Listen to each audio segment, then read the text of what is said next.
Today, we're gonna fly. In my previous video on the masked origin, someone suggested a flying-only origin, and little did they know, I've already had that planned. So today, let me show you the Storm Chasers.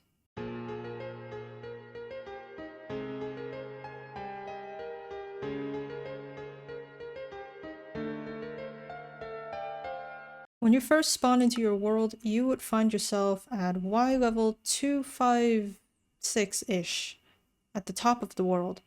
You naturally hover.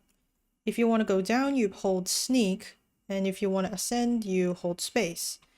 In order to fly, you sprint in the air and press space. It activates your elytra and also boosts you at the same time. And you can hold down space to continuously boost. This does drain your hunger. As soon as you let go of sprint, you go back to hover mode. When you are in the air, you will have a cloud particle effect underneath your feet, but that will not be visible to you. You can't naturally hover when your health is at 1 heart or lower, or when your hunger is at 3 bars or lower. You can wear full leather armor with golden boots or chainmail boots. However, if you put on any armor that's heavy, you will start to sink. While wearing heavy armor, you can still fly. However, the boosts will propel you less, exhaust you more, and have a longer charging time. Your mining speed in the air is the same as other players on the ground. In order to sleep, your bed has to be at Y 100 or above.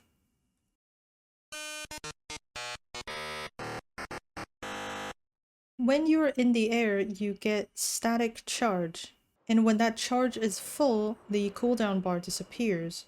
Because of how I shared this cooldown with multiple abilities, you may encounter situations where you see multiple charging bars, and your game did not break. All you need to do is to look for the one that has the least amount of charge, which is usually the bottom one.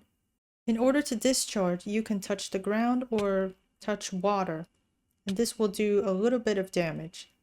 Having fire protection armor and fire resistance potions minimizes the amount of damage you take. Lightning will strike when you hit someone on the ground, when someone on the ground hits you, or when you land with full charge. Do remember that lightning destroys all items, including netherite in a 3x3 radius. So if you land on the ground with full charge, all your items are going to disappear. Every damage you take has a 20% chance of setting you on fire for 3 seconds if you're not fully charged. If you are charged, every damage will set you on fire.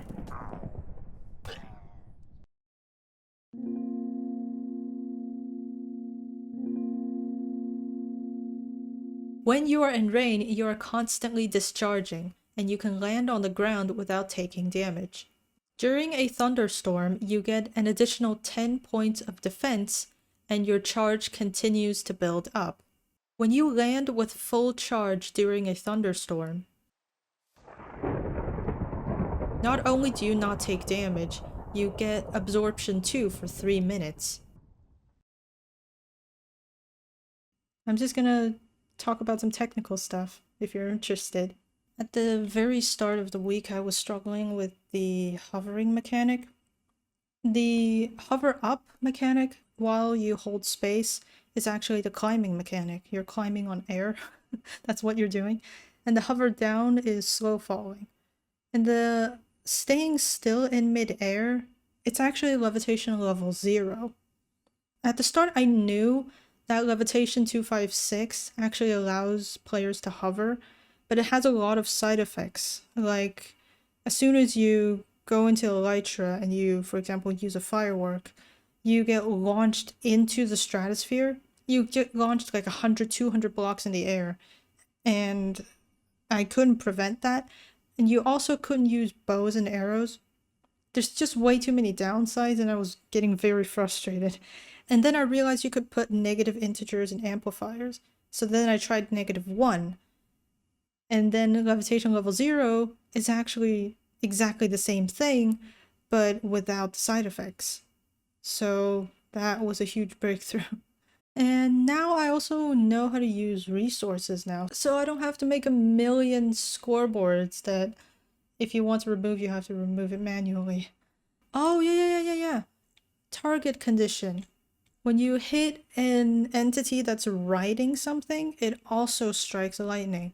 When a player rides, for example, a horse or a pig, the player has the tag, well, not tag, has the data root vehicle.